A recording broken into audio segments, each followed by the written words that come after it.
In this series, we'll be talking about measurement errors.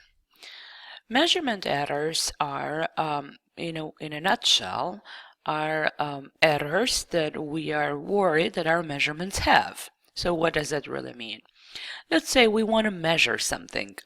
We want to measure whether, how good of a cook a person is, for example. How do we do that? Well, we have many different ways of conducting that, right? We have one way is by asking that person, another way is by tasting whatever they cook, a third way is by asking people who are enjoying this person's food.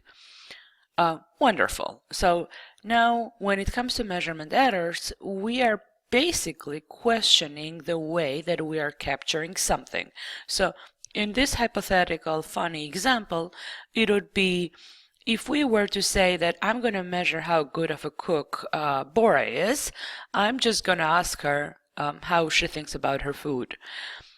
That may have some measurement errors in it, right? Because you are asking the same person to talk about their own food, which means there'll be a lot of subjectivity in there. They may think that they are not as good as a cook as they realistically are, or they may think that they are a very good cook when in fact their meals, are not that great. Nobody really likes to eat them. So in this example, it gives you the idea. So do we measure how good of a cook a person is by tasting their meals? Well, that is one way, but there is still, again, a lot of subjectivity because now it is your taste that is doing the measurement. So you would say, well, maybe the best way would be to ask a bunch of people who have tried this person's food, this person's cooked meals, and then we would get a rating, and then that rating will tell us a little bit more about how people think about this person's cooking. That would probably be closer and would be as free of errors as possible.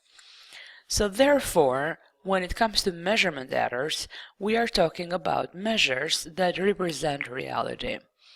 We want to make sure that the data we collect represent reality as much as possible.